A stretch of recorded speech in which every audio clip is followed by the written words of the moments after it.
The silence came first. One moment the platform buzzed with the ordinary noise of arrival, boots on boards, a porter's call, the hiss of steam bleeding from the engine. Then the man spoke 4 words, and Harrow Creek went quiet as a held breath. "Go back where you came from." Nell Cade stood with her valise in one hand and a folded letter in the other, and she did not move. She had read that letter so many times during the 3-day ride from Philadelphia that the paper had gone soft along its creases. She knew every sentence. She had trusted every word. The man who'd written none of them stood 2 feet away, hat in his hands, jaw like carved stone. Gideon Cross was exactly as described, tall, dark-haired, built for hard weather and harder years. But the letters had said lonely, and the man in front of her wasn't lonely. He was sealed. Whatever grief lived inside him had long since calcified into something that looked, from the outside, exactly like contempt. He hadn't taken her extended hand, hadn't even glanced at it. "I don't know who sent you those letters." His voice dropped on the last word as if he hoped the platform crowd wouldn't hear. "They heard, but it wasn't me. I never asked for a wife."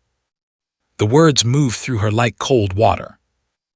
Around them, the whole of Harrow Creek seemed to lean in. 2 women near the ticket window pressed hands to their mouths, not in distress, in delight. A cluster of ranch hands by the water tower elbowed one another.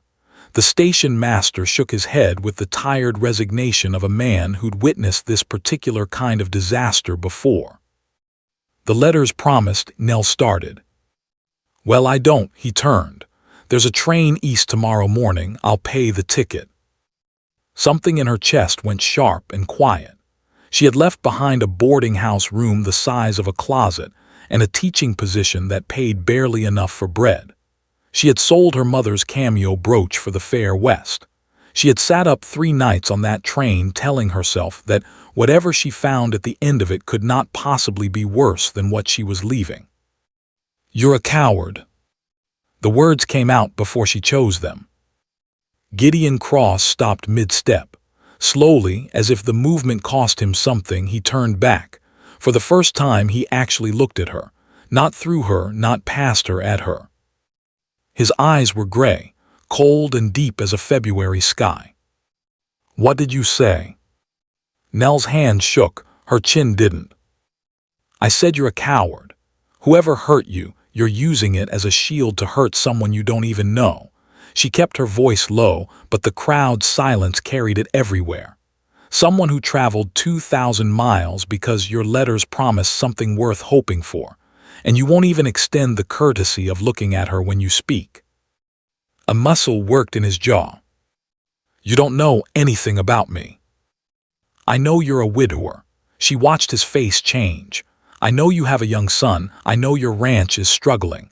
The letters told me everything, Mr. Cross, and whoever wrote them, they wrote them because they love you, which is more than you're doing right now." The silence stretched to breaking point. Then it broke, but not the way anyone expected. "Papa, stop." The voice came from somewhere in the gathered crowd. Small, high, cracked with urgency. A boy burst through the ring of onlookers, boots kicking up dust, and planted himself directly between Nell and his father. He couldn't have been more than 7. Thin as a willow switch, with his father's dark hair and eyes that held far too much for someone his age. His shirt had been washed so many times the blue had gone to gray. His small fists clenched at his sides. "Eli," Gideon's voice carried a warning note. "Get back to the wagon." "No." The single word landed like a dropped stone. "Son." "I sent the letters." The boy's voice cracked again, but he held. "I wrote everyone.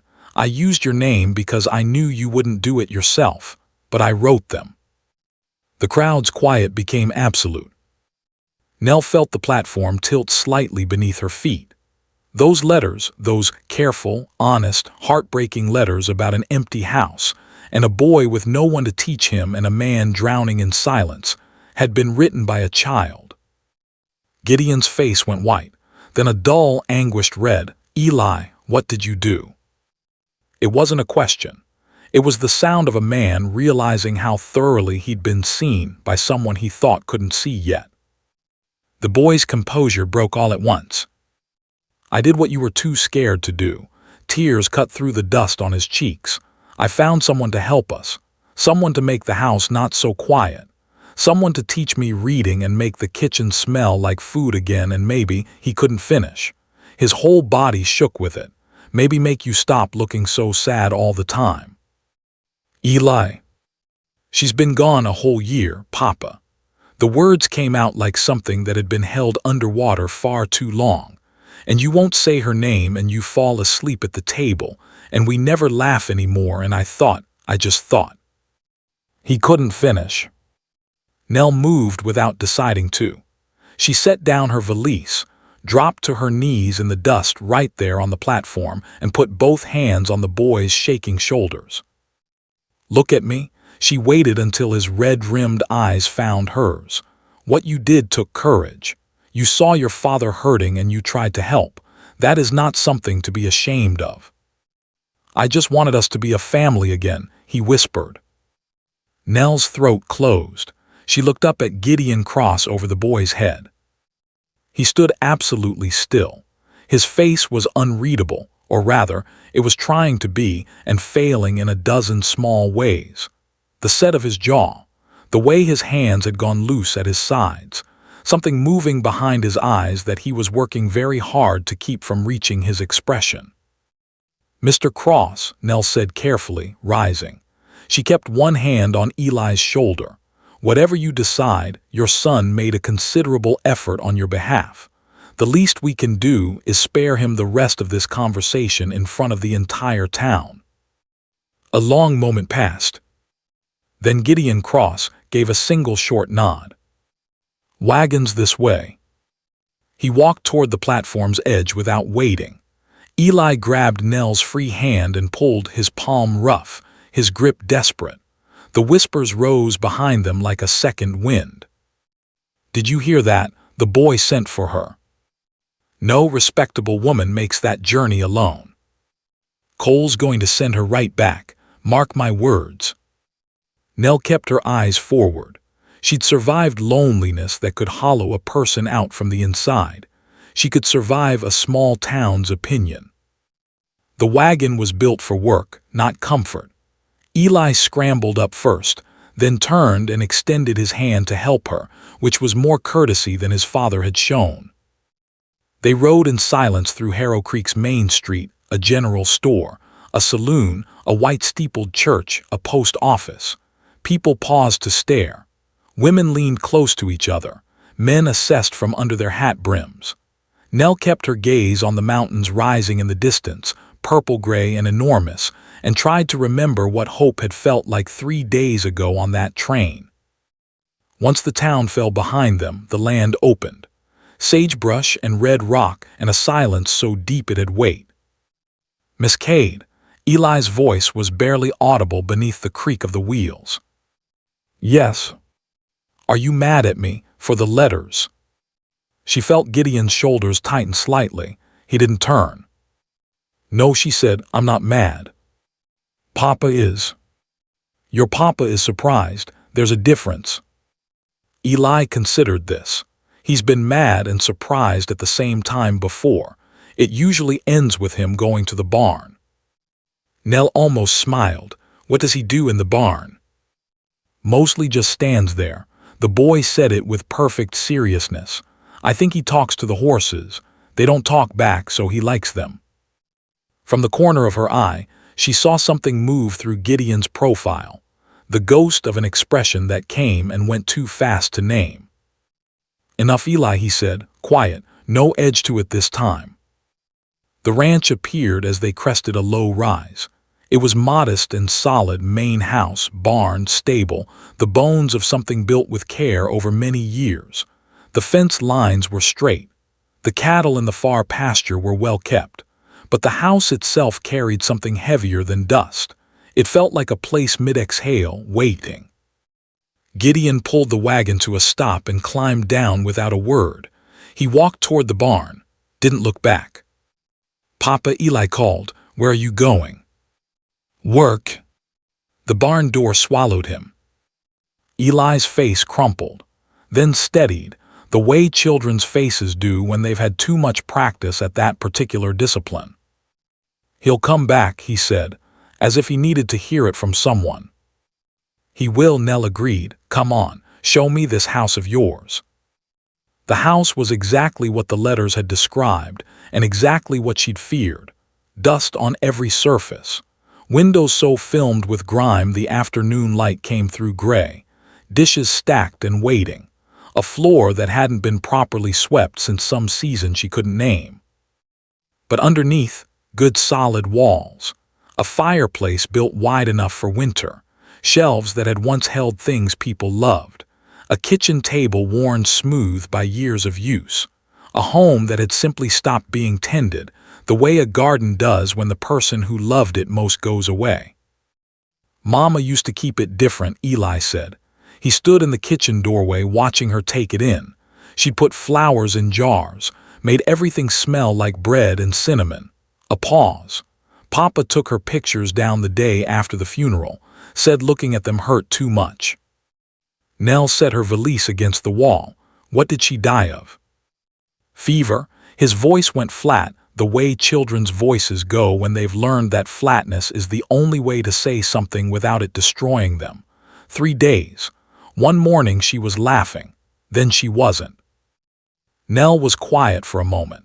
She understood that particular shape of loss, the way it came without warning and left everything rearranged. Her own parents had died within 6 months of each other when she was 19. She'd spent the years since learning that grief didn't suffocate when you buried it. It only grew teeth. I'm sorry, Eli. He shrugged the way brave children do. It's been a whole year. Papa says I should be over it. Grief doesn't follow a schedule, she said. Your father should know that better than anyone. A sound from the doorway. They both turned. Gideon stood there, hat in hand, the dust of the barn still on him. He'd come back faster than either of them expected. Eli, chickens need feeding. The boy looked between them. Go on, Nell said gently. He went, the back door banging behind him. In the silence that settled, neither of them moved. Gideon turned his hat in his hands, studying it. I owe you an apology. The words came out like something he'd had to clear his throat to get past. What I said at the station. The way I said it. You deserved none of that. You were shocked, Nell said. Shocked doesn't excuse cruel. His eyes found hers, and for a brief moment the stone face cracked just enough to show what was underneath. Genuine regret. You're a guest. A lady. I treated you like a problem.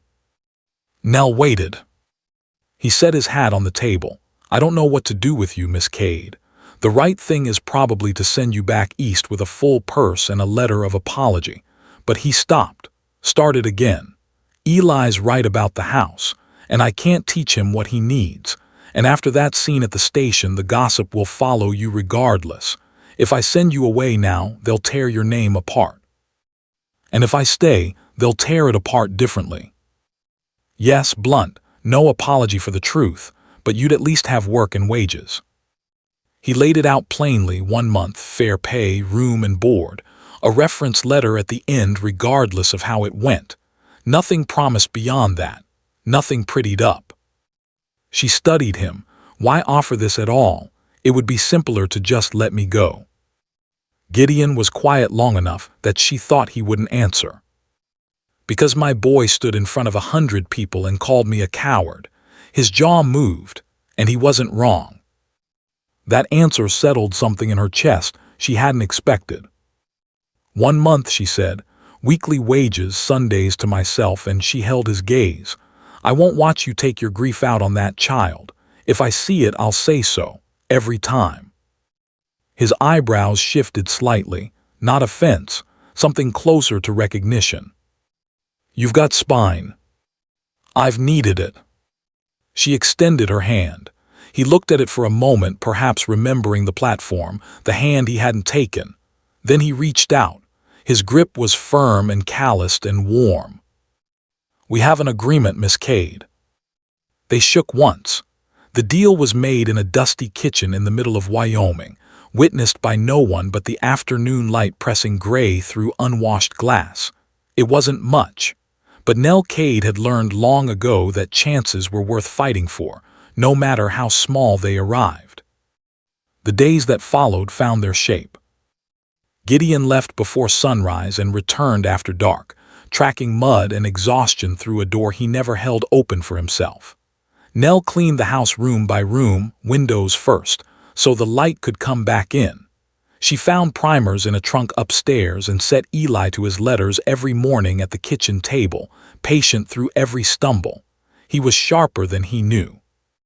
He just needed someone to sit beside him long enough to prove it. She found the photographs wrapped in cloth in a parlor drawer. A woman with kind eyes and dark hair, caught mid-laugh in one frame, holding a newborn Eli in another. She looked at them a long time. Then she wrapped them carefully and put them back. That was not her decision to make. By the end of the first week, the house smelled like food instead of neglect. The windows let in honest light. Eli started waking up with energy instead of dread.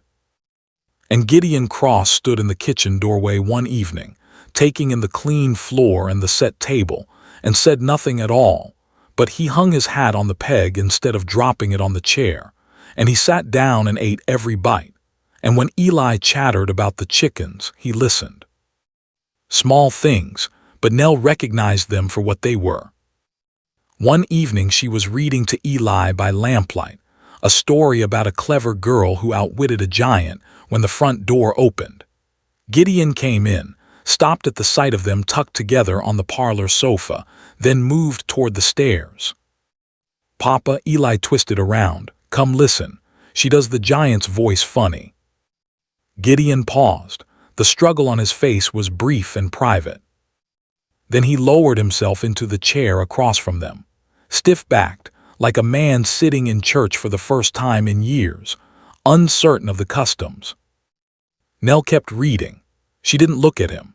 She let the story carry itself, the clever girl outrunning the giant, making her way home to the people waiting. Eli gasped at the right moments and laughed at the giant's foolishness, and finally slumped against Nell's arm with the boneless satisfaction of a child fully content. When she closed the book, the room was quiet. That was Gideon started, stopped. His jaw worked. He hasn't laughed like that in a long time. "He will again," Nell said simply, more and more. A moment of silence. "Then you lost your parents. You mentioned it on the wagon." "Both of them, 6 months apart when I was 19. "I didn't know that." "How could you?" She met his eyes briefly. "We've barely spoken." He was quiet. In the lamplight his face looked less carved, more tired. Less like a man made of stone and more like a man who had been carrying something very heavy for a very long time without anyone to set it down with. She said good night and left him there. The peace lasted 11 days. Then Vivienne Aldridge arrived in an expensive carriage, wearing a dress that cost more than Nell's Philadelphia rent for a year, and smiled with her mouth while her eyes said something else entirely. "I simply had to see for myself," Vivienne said, standing in the yard with her perfect hair and her careful poise. "The story going around town is so very colorful." Nell was dirt-stained from the garden. She did not step back. "I'm employed here as housekeeper and teacher."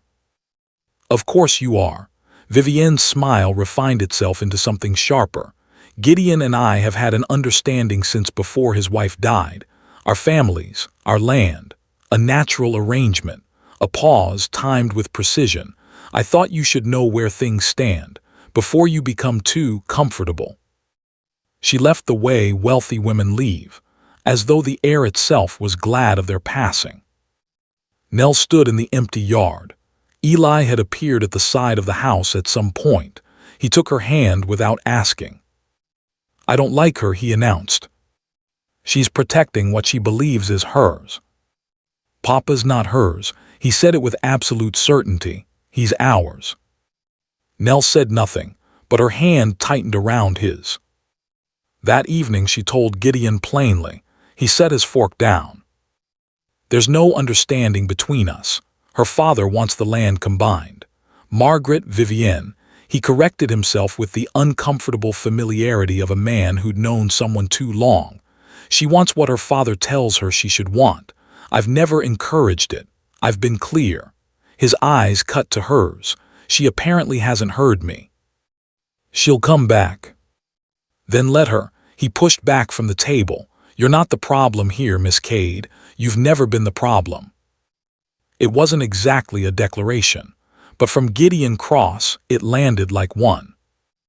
Vivienne didn't come back. The gossip came instead. It arrived through neighbors at the property line, through sideways comments at the post office, through the way eyes slid away when Nell passed. She bore it the way she bore most things, spine straight, chin level, giving it nowhere to land.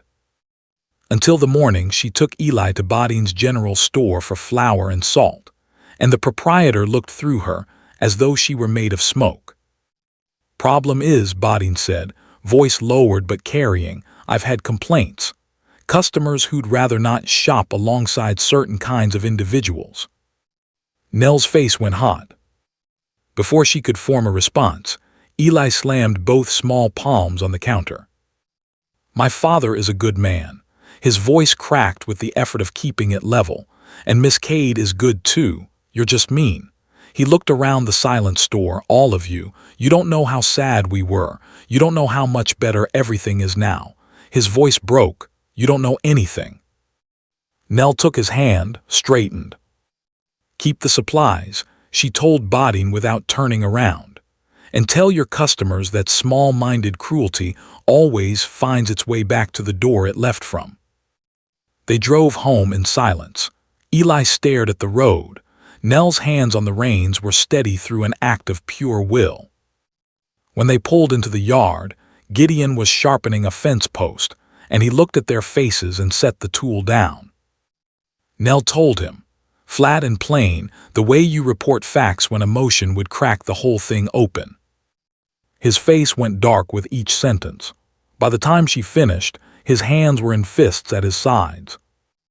I'll handle it. It's just gossip. Gossip is one thing. He was already moving toward the barn. Turning away my household from a public store is something else. I should have made things clear weeks ago, instead of hiding here and hoping it would settle on its own. He saddled his horse with the controlled fury of a man who decided something. What are you going to do? She called. He swung up, and for the first time since she'd arrived, the ash was gone from his eyes. What was underneath looked like fire. Remind this town that I don't answer to their judgment, and neither does anyone under my roof. He rode hard. The dust rose behind him and hung in the still air. Nell stood watching until the ridge swallowed him. He came back at sundown with the look of a man who'd said what needed saying and would say it again if required. He told her Bodine would give her no more trouble. He'd seen to it. You didn't have to do that, she said. Yes, I did. He set his hat on the peg, turned to face her.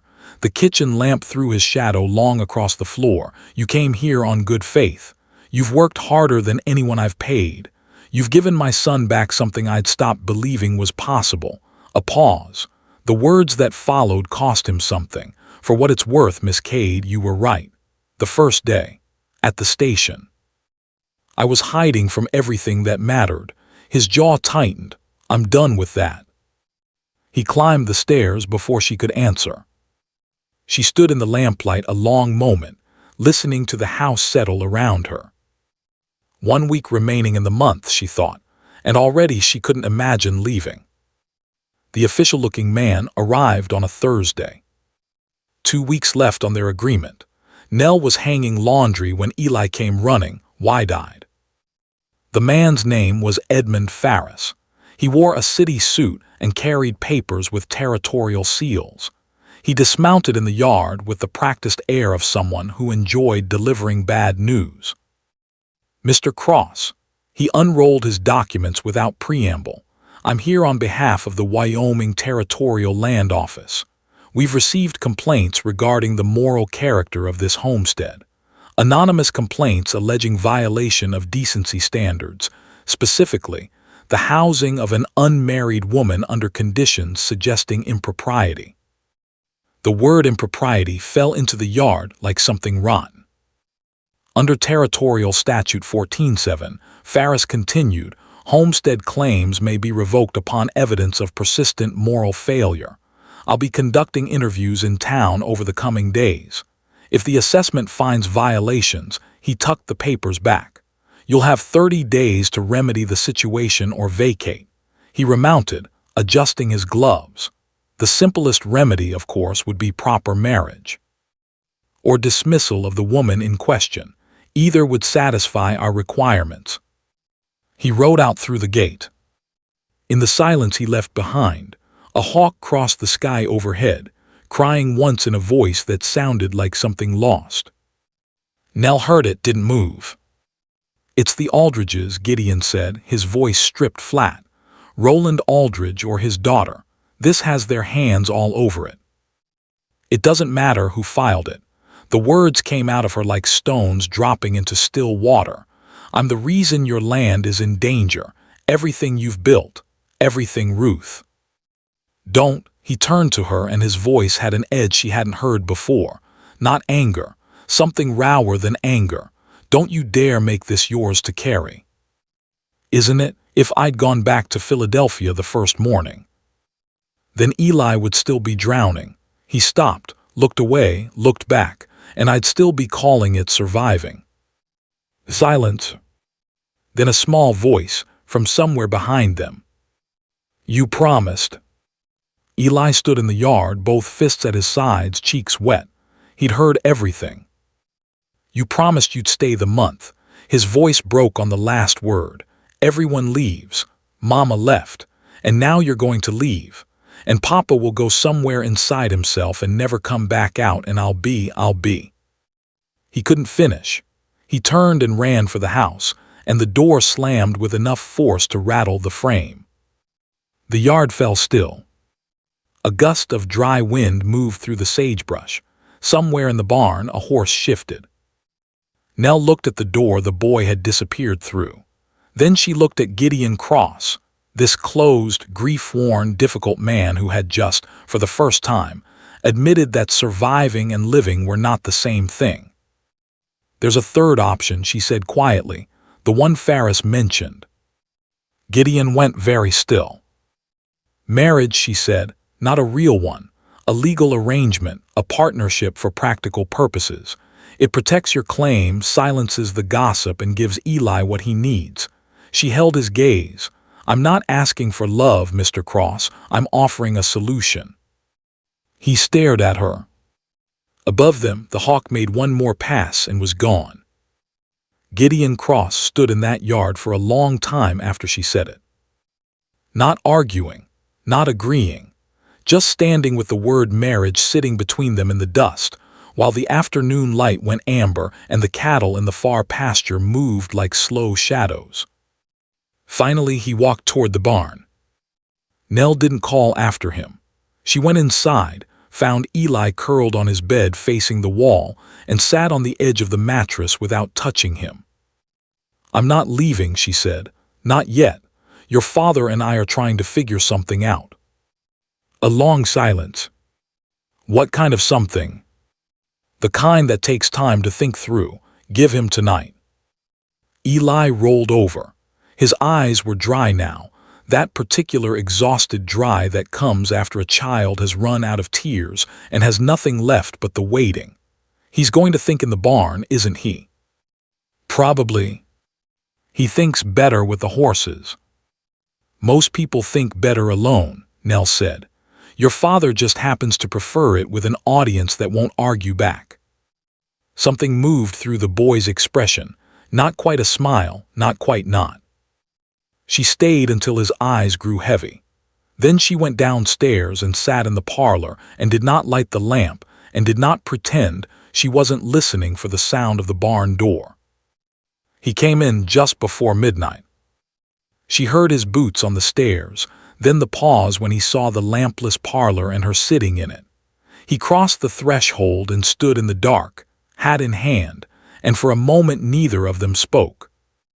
She was practical, he said, not as an opening, more like a thought that had been turning in him for hours and had finally worn smooth enough to say aloud, "Ruth, people thought we married for love, and maybe we did eventually.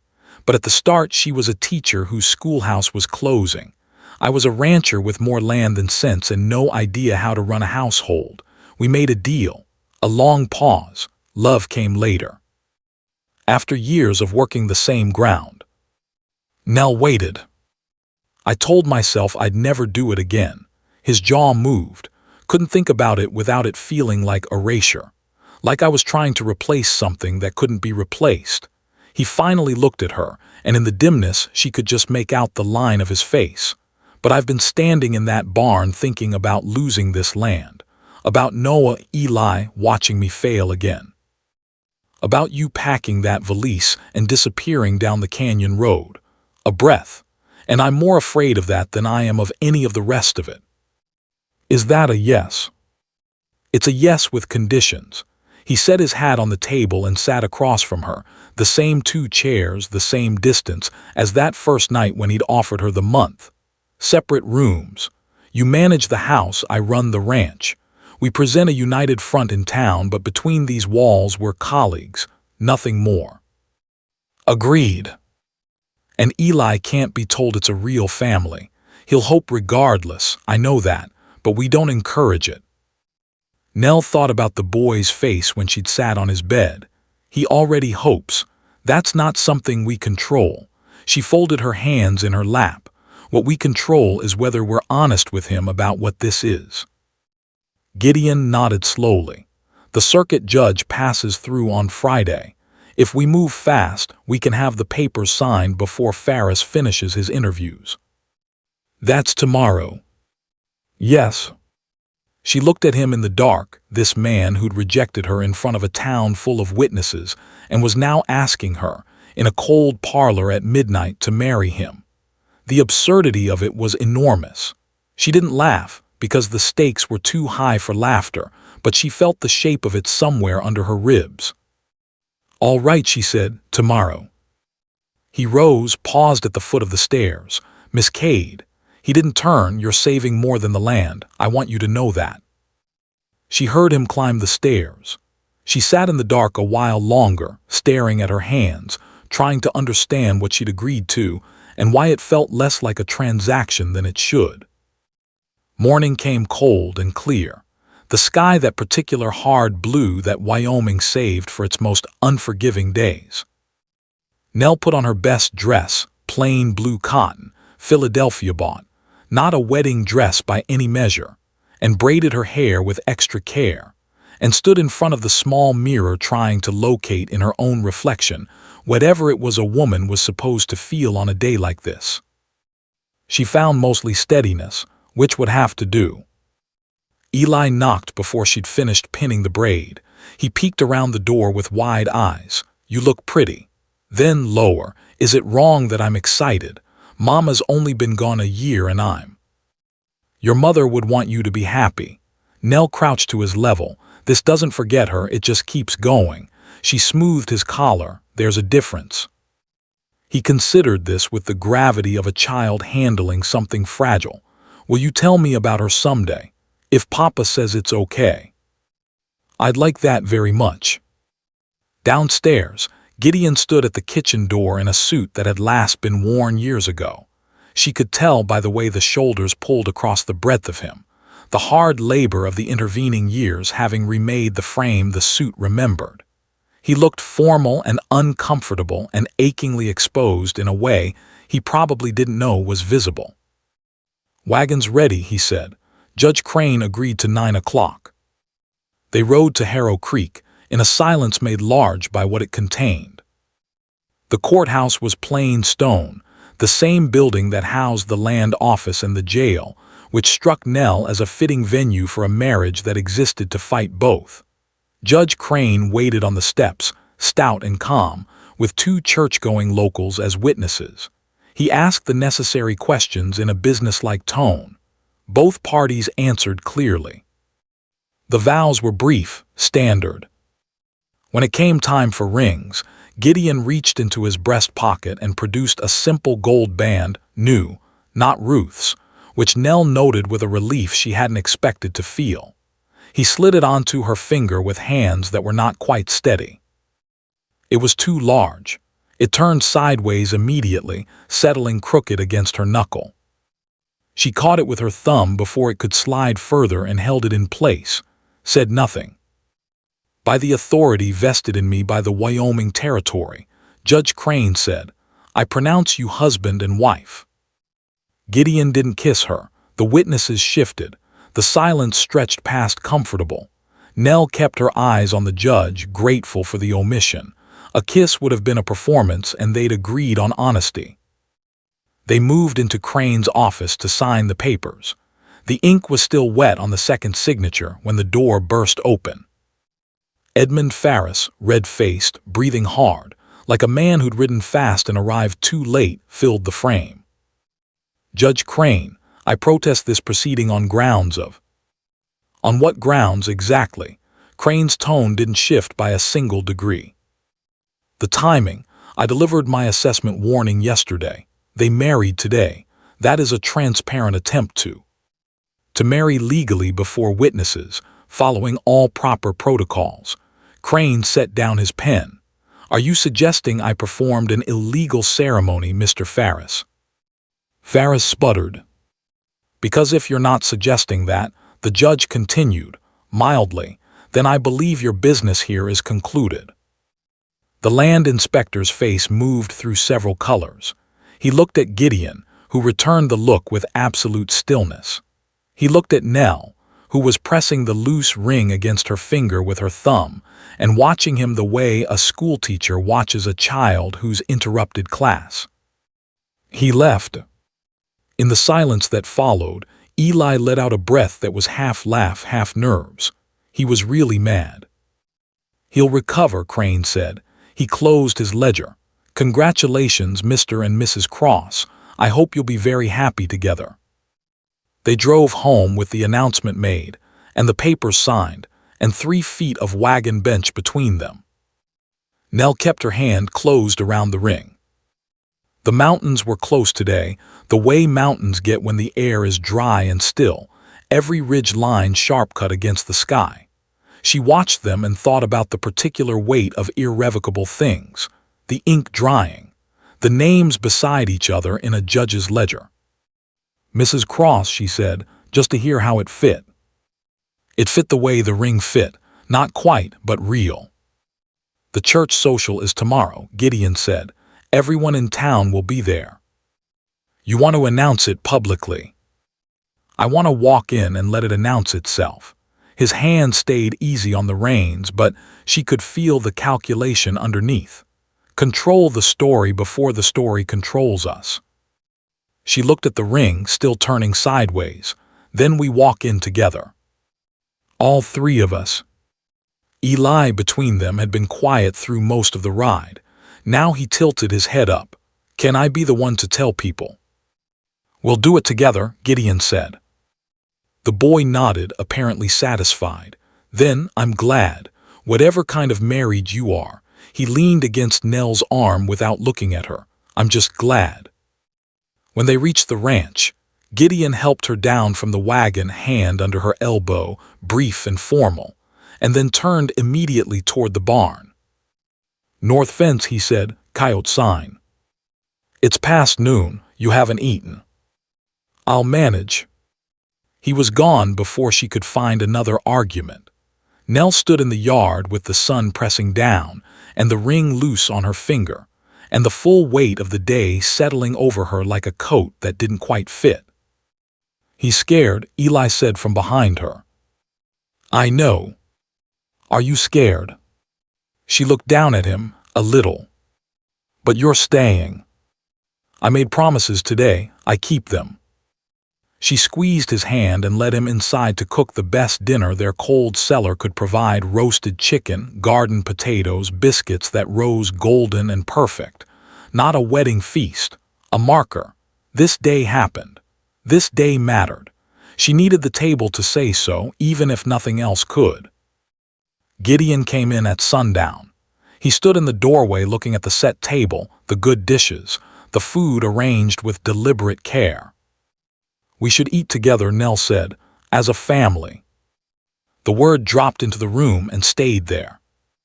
He washed at the pump, sat down, and ate in near silence while Eli filled every gap with chatter about the chickens and a hawk he'd spotted on the fence post. When the plates were empty, Gideon rose.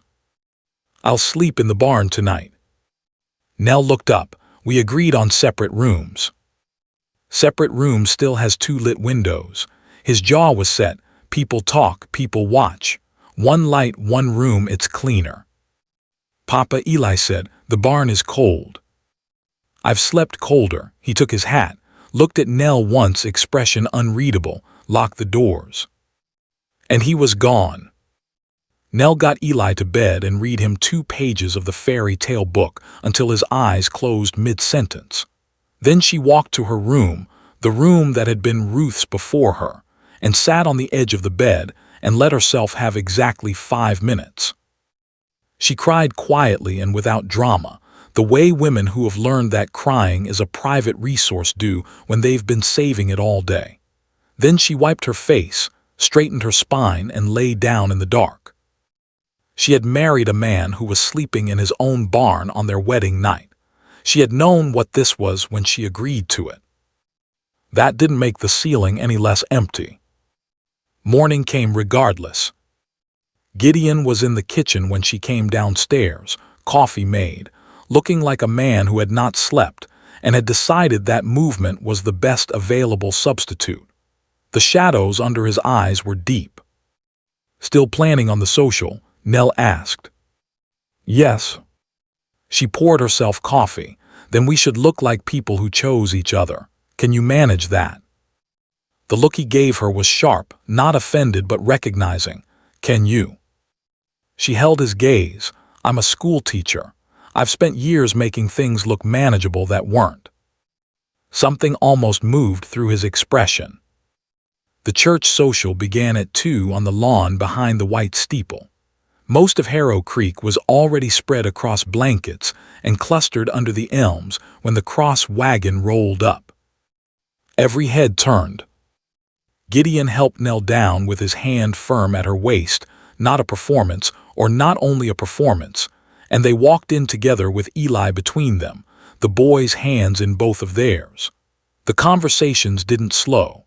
They stopped entirely, the way sound stops in a room where something significant is about to happen.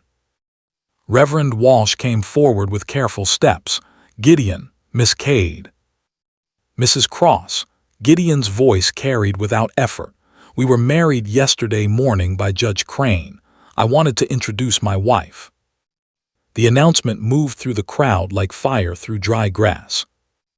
Vivienne Aldridge was near the dessert table. She went white, then a vivid, painful red. Beside her, her father Roland, a broad, prosperous man with the look of someone accustomed to getting what he decided he wanted, went very still and very cold. "Married?" Mrs. Patterson's voice pitched high enough to turn heads at the edges of the gathering. "You've known each other barely 2 months." "Long enough," Clara Nell said. "I've been managing this household for over a month. We built respect before we built anything else." Vivienne pushed through the crowd. Her composure was immaculate except for the faint tremor in her lower lip. "You manipulated your way into his house and his name. Everyone in this town knows exactly what kind of woman answers a child's pitiful letter." "That's enough." Gideon's voice didn't rise. "It didn't need to. You will not speak to my wife that way." "Your wife?" Vivienne's laugh broke on the edges. "How long, Gideon? Until she's taken everything Ruth built. Until there's nothing left of who you were before she arrived." The cruelty of it landed across the whole gathering. Before Nell could find a response, before Gideon could move, Eli stepped forward. He was so small. He stepped out of his father's shadow and stood between the adults with his chin up and his fists at his sides, and he looked directly at Vivienne Aldridge. "You're being mean," he said. His voice was clear and steady, the way children's voices are when they've decided the truth matters more than the consequence. Miss Nell, Mrs. Cross, she's good. She teaches me every day and she fixed our house and she makes Papa smile sometimes even when he thinks I can't see. She's not trying to replace my mama. Nobody can do that. A pause, and in it the whole lawn held its breath. But Mama's gone, and we're still here, and we're allowed to be okay again. The silence afterward was absolute. Vivienne stared at the boy. Something moved behind her eyes that might have been shame, might have been grief, might have been both worn down to the same thing. My son wrote to Nell because he saw what I couldn't, Gideon said into the quiet. That grief was destroying us. She came here and worked harder than anyone I've ever hired, and she brought my boy back when I'd stopped believing that was possible. His hand found the small of Nell's back, a brief, genuine pressure. I made her my wife because I respect her. Anyone who has a problem with that is welcome to say so directly. To me. Roland Aldridge's face had gone the color of old brick. You marry her the day after Ferris delivers his warning. You call that coincidence. I call it good timing. Gideon held the older man's gaze without shifting. Your man Ferris came here with manufactured complaints and a borrowed moral standard. I chose differently. I chose my family.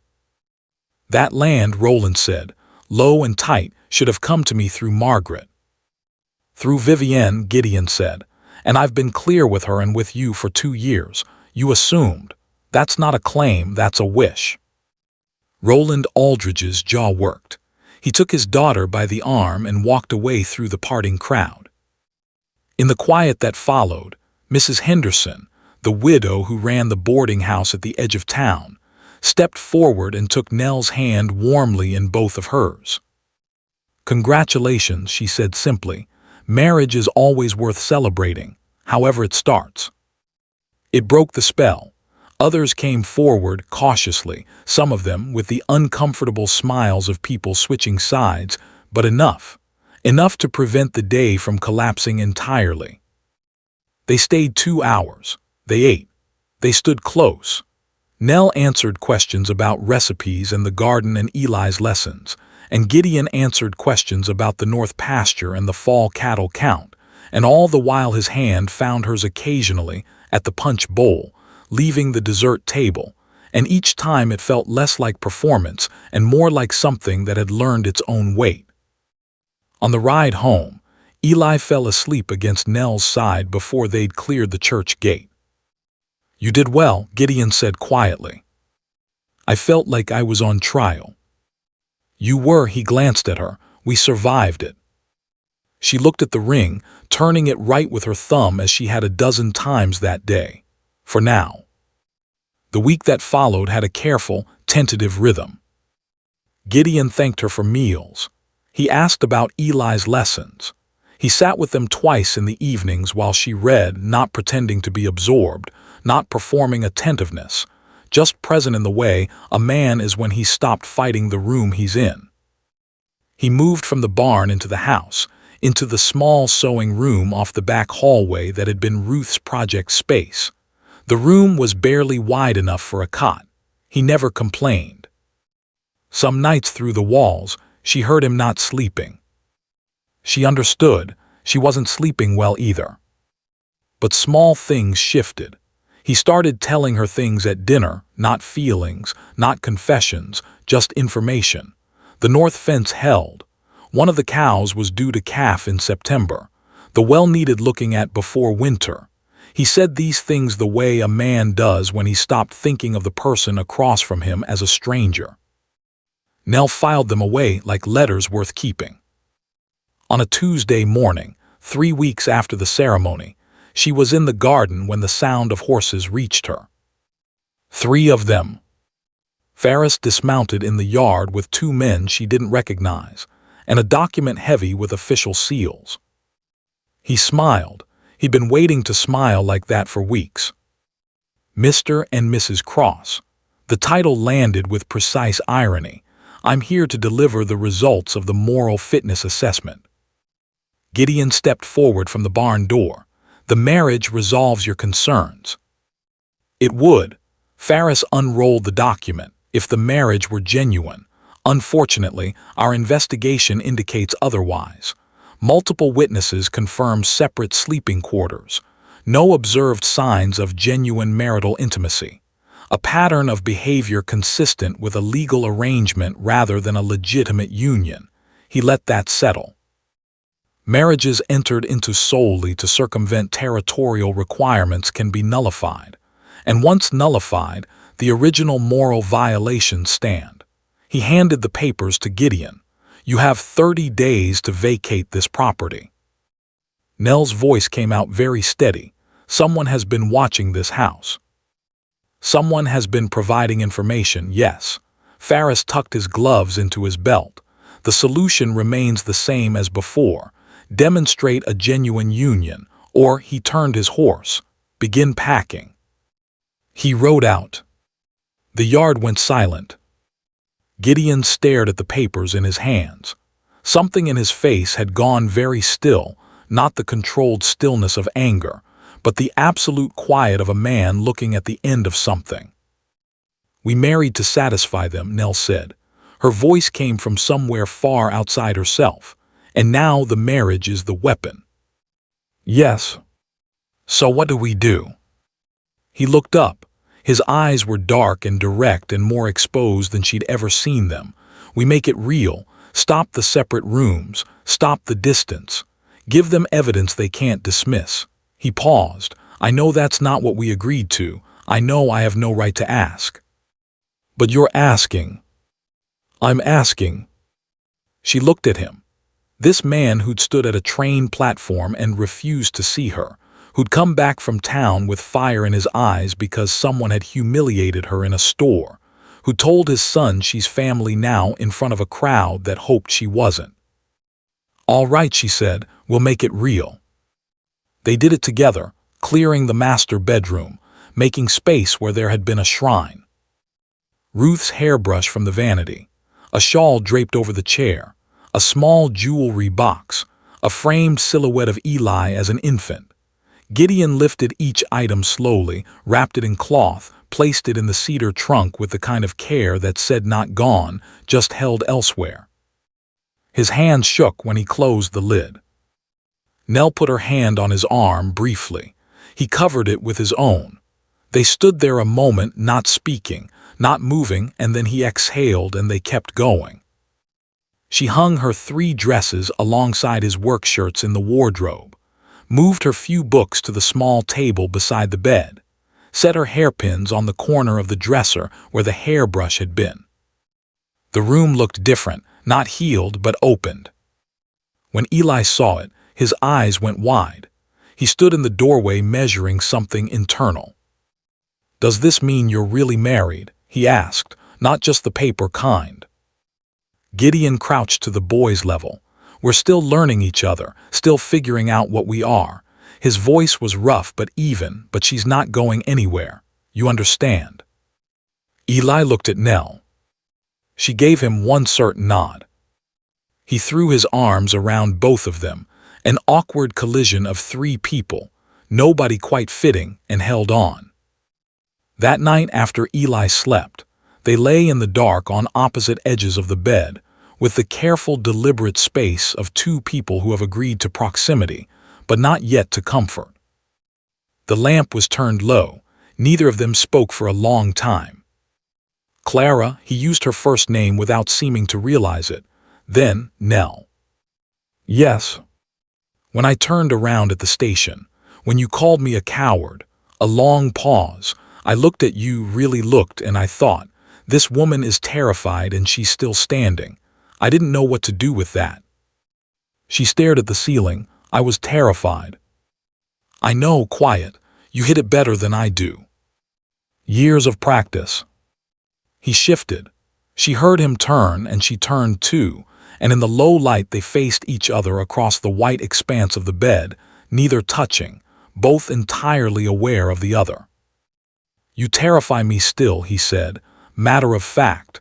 The way he said most true things, not because of anything you've done, because of what's been restarting. He moved one hand not quite toward her. In here, things I thought were finished. Nell held his gaze. I understand that. After my parents died, I decided needing nothing was the same as being safe. A breath. It isn't. It's just a slower kind of disappearing. Silence. Two half-dead people trying to remember how to live, he said. Something like that. Then maybe he stopped. Searched for something he didn't usually say out loud. Maybe we figure it out in the same direction. She didn't answer immediately. She let it sit in the room, let it breathe. I'd like that, she said finally. They fell asleep facing each other, not touching, but not turned away. The weeks that followed were something new. During the day they worked side by side, garden, lessons, livestock, the ordinary labor of keeping a ranch alive. The performance of being a couple was still partly performance, but not entirely.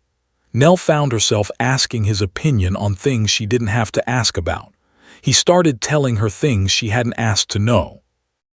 One evening he told her about the winter Ruth had been pregnant with Eli, and a blizzard had sealed the ranch for 6 days, and how they'd played every card game they knew and invented new ones when they ran out. And by the end of it they'd laughed until they couldn't breathe over rules that made no sense. He told it without flinching, like a good memory instead of a wound. Nell told him about Philadelphia, the way the city made you invisible, the particular loneliness of teaching 30 children who went home to families she wasn't part of. He listened the way he did everything, quietly, fully, without performing understanding.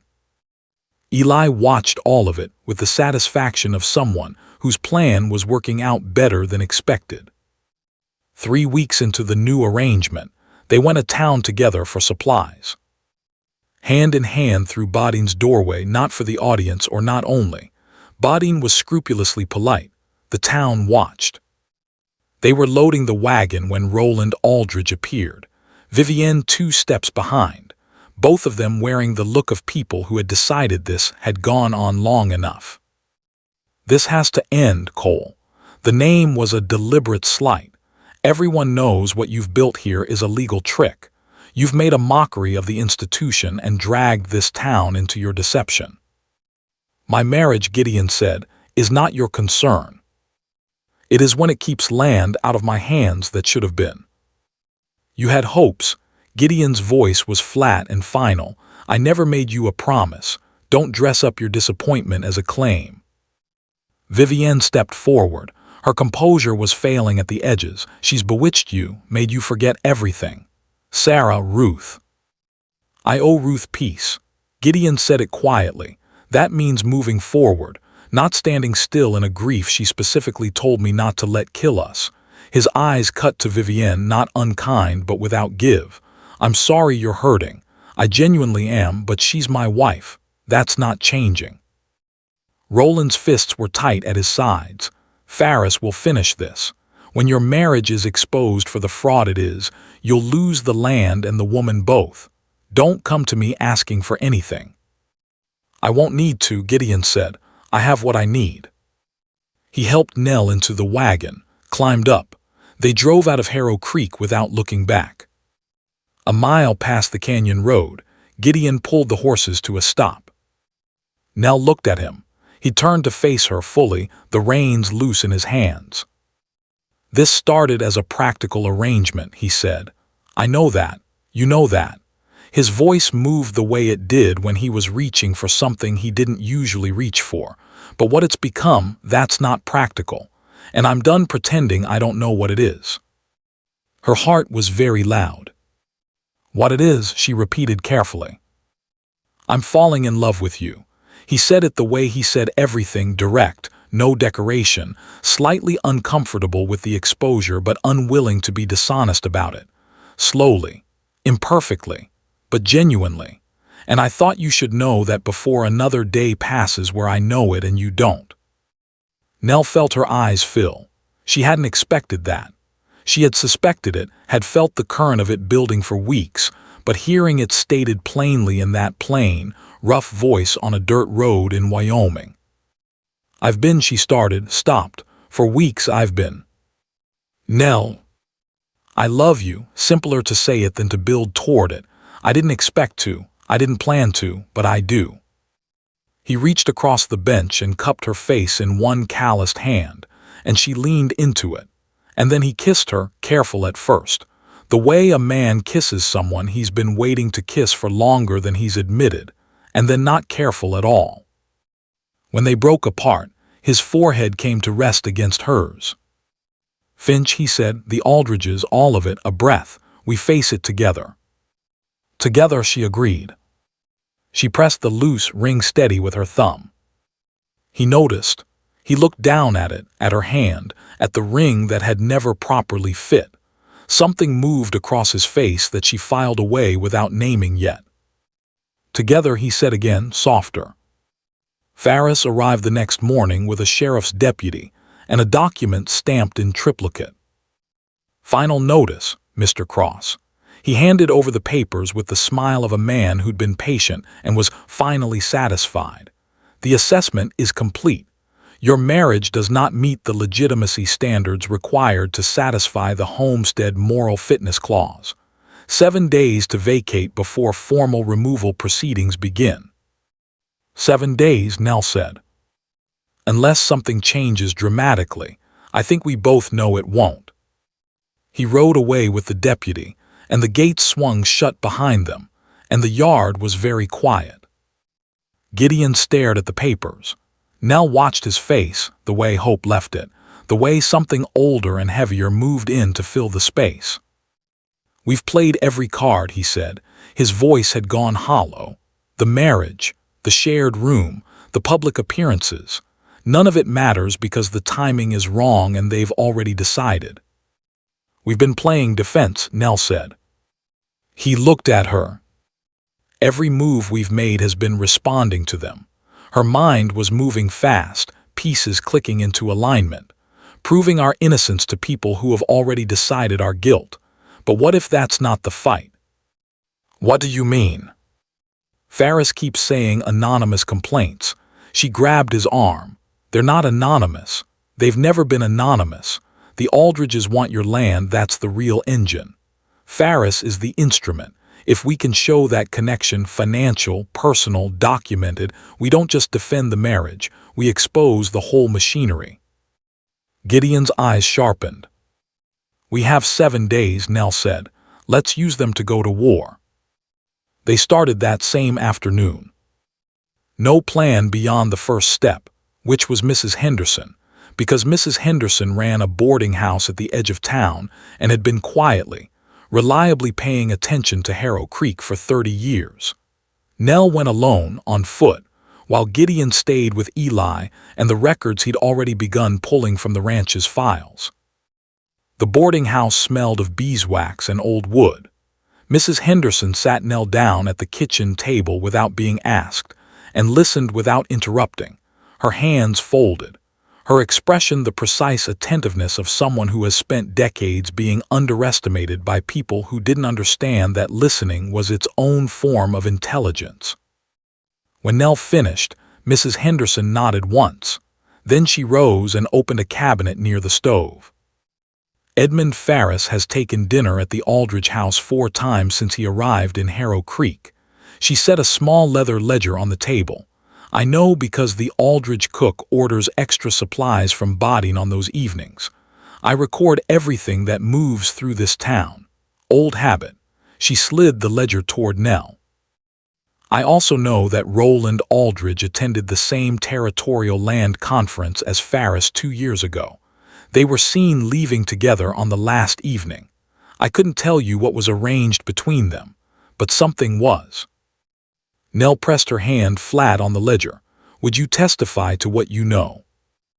Mrs. Henderson looked at her evenly. I've been watching that man's land get slowly surrounded by Aldridge property for 3 years.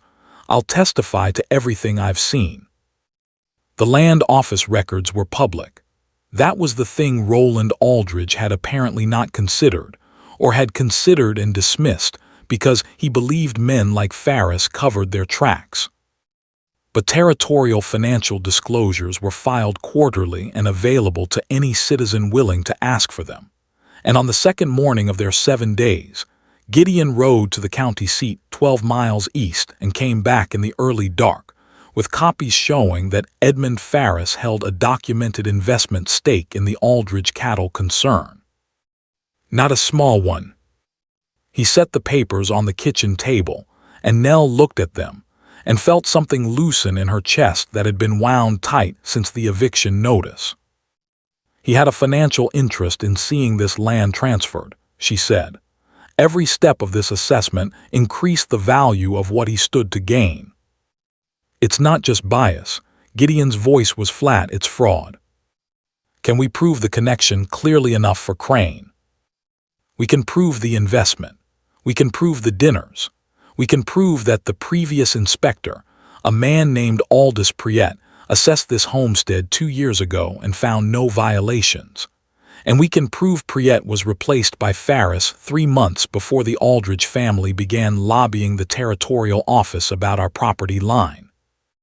He'd found Priet, retired now, living in a town 10 miles north. Gideon had ridden there on day 2 and returned with the man's reluctant verbal agreement to appear at any hearing Crane would grant. Reluctant, Nell noted. He's old and he's tired and he doesn't want trouble. Gideon sat down, but he agreed. They went to Judge Crane on day 5. Crane's office was small and slightly too warm.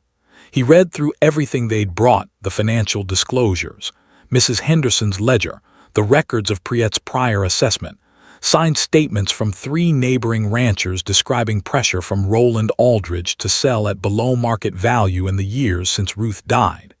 He read in silence, which was more unnerving than if he'd made sounds.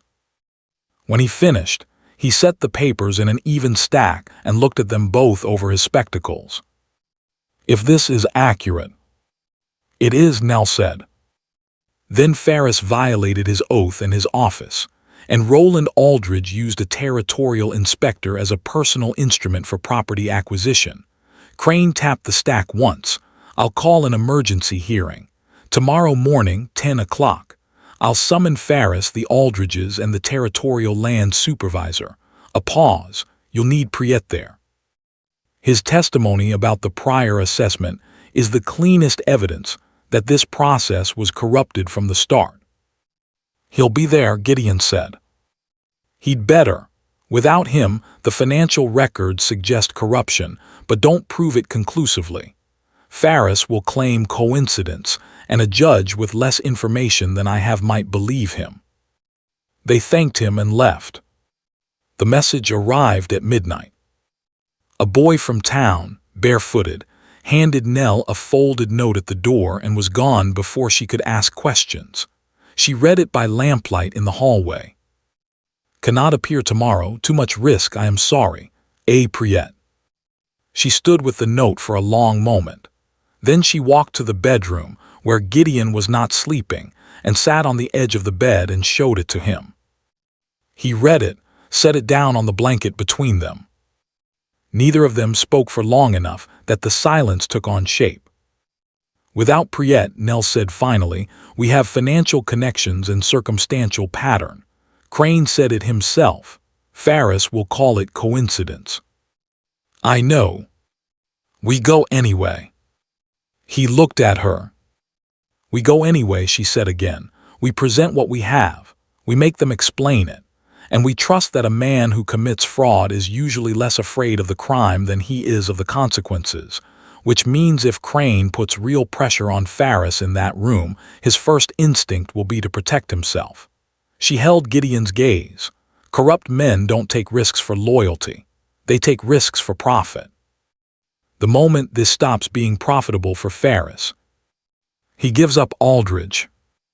That's the only card we have left. Gideon was quiet. Outside, the wind moved through the cottonwood by the fence, and the sound it made was the sound of something vast and patient. It might not be enough. No, Nell agreed, it might not. He reached across the blanket and took her hand, not dramatically, just held it in the dark, his thumb moving once across her knuckles. They didn't sleep much, but they faced the ceiling together. In the morning, Eli came downstairs to find both of them already dressed, the table set, the coffee made.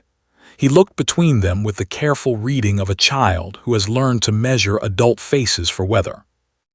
"Is today the day?" he asked. "Today's the day," Nell said. He sat down, picked up his fork, set it back down. "What if it doesn't work?" Gideon looked at his son. "Then we figure out what's next, together." He said it the way he said all true things, plain, no decoration, meaning every syllable. Eli nodded, picked the fork back up. "Okay." They ate breakfast, then they went to war. The courtroom was full. All of Harrow Creek, it seemed, had decided that whatever was about to happen was worth witnessing. People lined the walls, stood in the back, crowded the doorway. Nell felt their weight as she entered, the collective judgment of a town that had been making up its mind about her since a train platform and a man's cold voice. She kept walking. She and Gideon and Eli took their seats at the plaintiff's table, Eli between them. All three hands joined beneath the tabletop, where no one could see. Across the room, Roland Aldridge sat rigid in his chair with the look of a man who was certain he had already won and was simply enduring the formality of it. Ferris sat beside the territorial supervisor, a thin, precise man who had ridden in from the county seat that morning and did not look pleased to be there. Vivienne Aldridge was in the gallery. Her face was composed, her hands were not. Judge Crane entered, the room settled. "We are here to address the land office assessment of the Cross homestead," he said, "and to hear evidence regarding allegations of corruption in that process. Mr. and Mrs. Cross, you may present your case." For an hour they laid it out. Gideon presented the financial documents, clean, factual, requiring no interpretation beyond the numbers themselves. The investment, the dates, the amounts. He spoke in the short, direct sentences of a man who trusted evidence more than rhetoric. Mrs. Henderson presented her testimony with the calm authority of someone who had been keeping records specifically, because she understood that small towns have short memories and long consequences. The dinners, the dates, the pattern.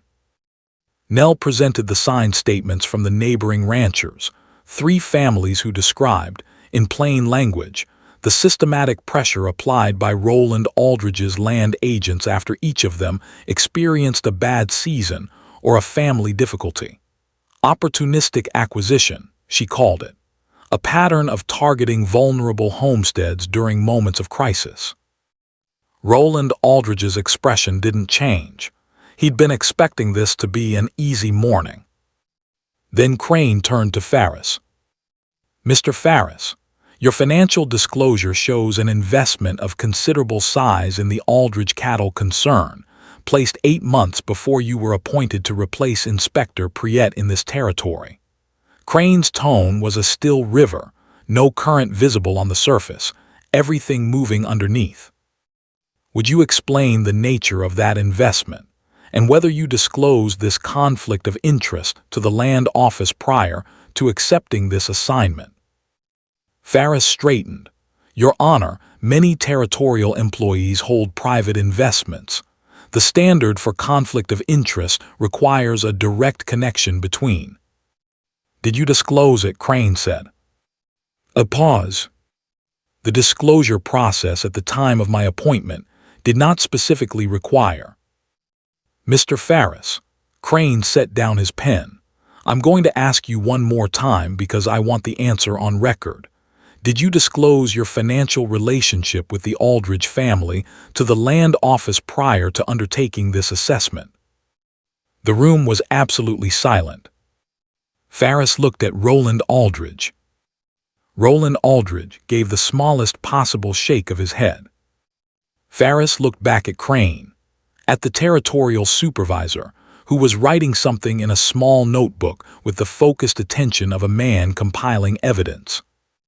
The calculation happened fast. Nell watched it move through Ferris's face, the weighing of loyalty against consequence, and consequence winning without a fight.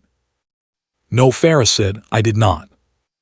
And the complaints that initiated this assessment, were they filed by multiple independent sources, as your report states, or did they originate from a single party? Another long pause. From Roland Aldridge, Ferris said, flat. Like a man setting something down that had become too heavy, he approached me directly. He said there were concerns about moral fitness at the Cross property. He suggested the assessment was warranted. And you initiated it without disclosing your financial relationship with him. Yes. The room erupted. Crane brought his gavel down once sharply. In the silence that followed, Nell rose. Your Honor, she said. Her voice was steady, the voice she'd used in 30 Philadelphia classrooms when she needed a room to listen. My husband and I came to Wyoming under unusual circumstances. I won't pretend otherwise. What began as an arrangement born of necessity became something real through shared work, through honest difficulty, through the kind of ordinary daily choosing that builds a life between two people. She looked at Gideon briefly. Our marriage has unusual origins, but it is not fraud. We share a home and a son and a future we are building together. The people in this room who have watched us these past months know that. She looked at the gallery, at Mrs. Henderson, at the 3 ranching families whose statements she'd read aloud, at the townspeople who'd been there at the social, who'd watched Eli step forward to defend her, who'd seen Gideon stand in the dust outside Bodine's store and make something clear. What is fraud, she said, is using the machinery of the law to steal a man's land because you want it and believe you're powerful enough to take it. She sat down. Crane looked at Roland Aldridge. Do you have anything to say, Mr. Aldridge, regarding your role in initiating this assessment and your relationship with the inspector who conducted it? Roland Aldridge stood slowly. He had the dignity of a man who knew he'd lost but intended to lose without visible collapse. That land, he said, should have been part of my holdings, through my daughter's marriage to Cole. Cross, Crane said. A pause. Through my daughter's marriage. I had every reason to believe it was a settled matter. You had a preference, Crane said, not a legal claim, and you acted on that preference by engaging a compromised inspector to manufacture grounds for land revocation. He looked at the papers in front of him. That is not protecting an interest, Mr. Aldridge. That is corruption, and I intend to treat it as such. He lifted his gavel. I hereby declare the land office assessment of the Cross homestead null and void, due to investigator malfeasance and undisclosed conflict of interest. The homestead claim stands, fully and without condition. I am recommending Edmund Ferris for immediate removal and investigation by the Territorial Ethics Board. And Mr. Aldridge, Crane's voice dropped to something colder than anger. You will be hearing from the Territorial Attorney General within the week. The gavel came down. The room broke open. Nell felt Gideon's arm come around her before she'd fully registered that they'd won.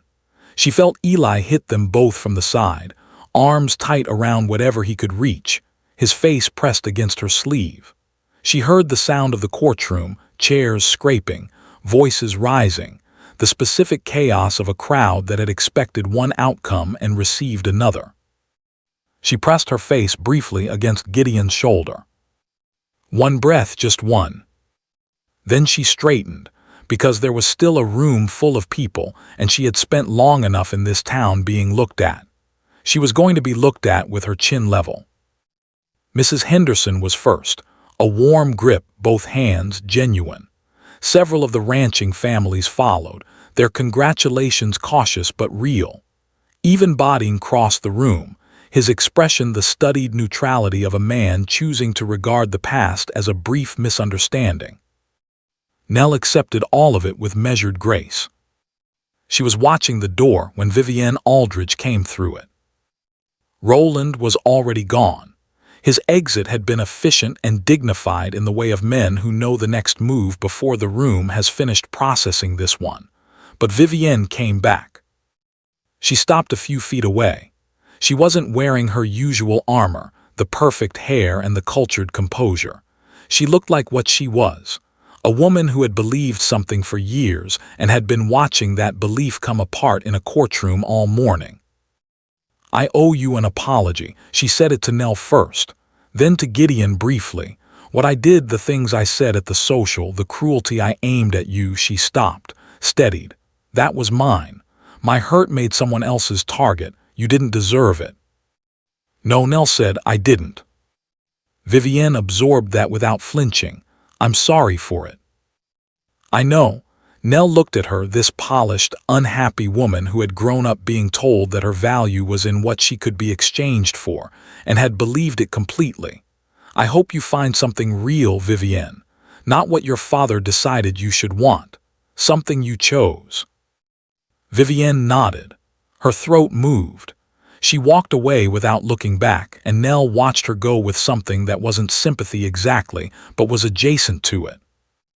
Gideon appeared at her shoulder, ready. She looked at the door, at the bright October light coming through it, at Eli, who was telling the Henderson boy something elaborate with his hands, already halfway through the threshold. "Home," she said, not a question, just the word, feeling it out.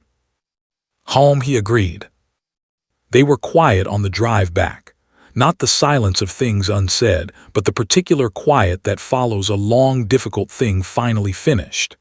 Eli sat between them, leaning against Nell's arm, watching the mountains. The ranch appeared over the rise the way it always did, modest, solid, built with care over many years. The fence line straight, the barn solid, the house with its clean windows catching the afternoon light.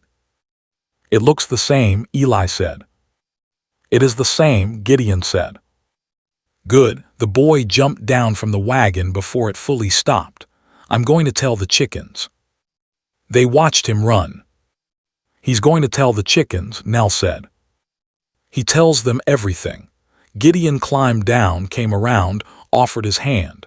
She took it and stepped down, and he didn't let go immediately.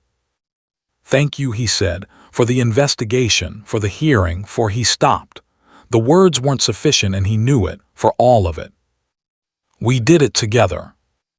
You thought of going on a fence. I would have given up." "You wouldn't have," she said. "You would have found it eventually." He looked at her. "Maybe, but not in 7 days." She smiled. He didn't smile often enough that she'd stopped noticing when he did, a quiet, genuine rearranging of his face that made him look like the man he might have been if the year of grief hadn't carved him so deep. She was beginning to understand that the carving and the man were not separate things. Both were real. She went inside. That evening, after dinner, after Eli was in bed with 2 chapters of his current fairy tale read aloud, and the lamp turned low, Nell came downstairs to find the parlor lamp lit and Gideon standing in front of the shelves. He was holding one of Ruth's photographs. Not wrapped in cloth, not in the cedar trunk. He'd opened it, the one where Ruth was laughing, caught mid-moment, alive and fully herself, and he was looking at it with the particular expression of someone saying goodbye to the way they'd been carrying something. He set it on the shelf. Not hidden, not displayed with ceremony, just placed where it could be seen naturally, the way a thing belongs in a house where it was loved. He stood back, looked at it. Then he looked at Nell. She didn't say anything. She didn't need to. She crossed the room and sat in her chair by the fireplace, and he sat in his, and they spent an hour reading in the same room the way people do when they've stopped performing companionship and simply have it. The photograph stayed on the shelf. 6 months later, the garden was dying the way gardens do in October, not in collapse but in a slow, dignified retreat. The squash had given everything it had. The last of the potatoes were already in the cellar. What remained were the stragglers, the stubborn late-season things that didn't know they were supposed to have stopped. Nell was on her knees, pulling the finished vines when she heard footsteps behind her. She turned, expecting Eli. Eli was always appearing with some piece of news about the chickens or a horse or a hawk he'd spotted on the fence post. It was Gideon. He was carrying a small wooden box. She sat back on her heels and looked at him. He crouched down to her level, right there in the dirt, in his work clothes, hat in hand, which she had come to understand was something he did when he was about to say something he'd been thinking about for a long time. "Your ring is still too large," he said. She looked at her hand, the gold band sitting crooked against her knuckle as it had every day since the courthouse. She'd pressed it steady so many times in the past months that the gesture had become unconscious, a habit of the hand, like straightening a hem. "I noticed," she said. "I should have bought the right size the first time." He opened the box. Inside was a ring she'd never seen, a delicate gold band, simpler than the first, sized with the kind of precision that required someone to pay close attention to the details of another person's hand. "I've been watching you fix it for 6 months," he said, "every time you thought I wasn't looking." Her throat tightened. "Nell," he picked up the ring, held it. "We did this wrong the first time. We did it fast and afraid and for all the right practical reasons.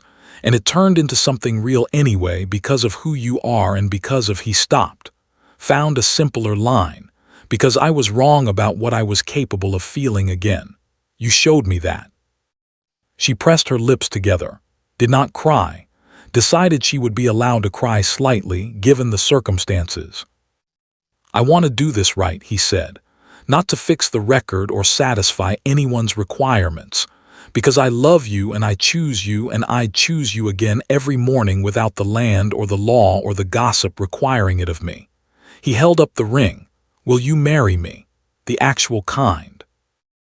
Nell looked at him, this difficult, direct, grief-carved man who talked to horses and fell asleep at tables and had learned, in the space of 1 impossible year, to open a door he'd sealed shut, who stood in courtrooms and said she's my wife with a conviction that meant something, who placed his dead wife's photograph on the shelf because he understood that love doesn't require erasure. "We're already married," she said. "You impossible man." "I know," he didn't look away. "I want to mean it this time when I say the words." She held out her hand. He slid the ring onto her finger. It fit perfectly, as though it had been waiting for the right question. She pulled him forward by the lapel and kissed him in the garden while the late October light came down flat and gold across the mountains. And somewhere in the house, a door banged open and small boots hit the porch boards and Eli's voice carried across the yard. "Dinner's ready. Papa, Miss Nell, I helped with the biscuits and I only burned the first 4. Gideon pulled back, his forehead against hers, and this time the smile reached everywhere. "He burned the first 4, Nell said. "He'll get better." He stood, took her hand and pulled her up from the dirt.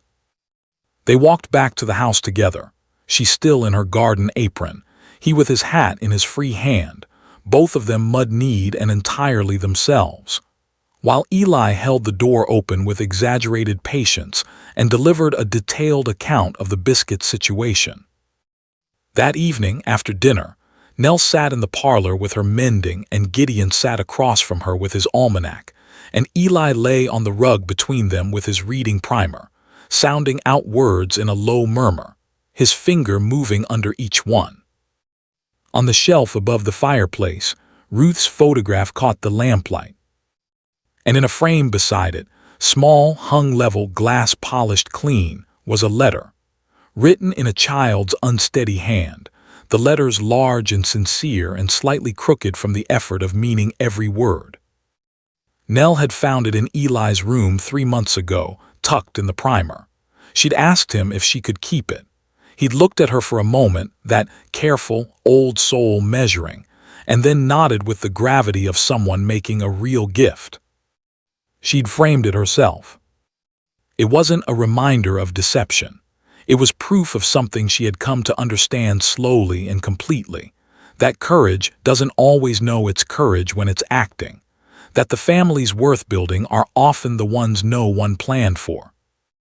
And that sometimes the best thing in your life arrives on a hot Wyoming platform, tired from 3 days on a train, wearing its only good dress, and looking at the mountains like it's already decided to stay.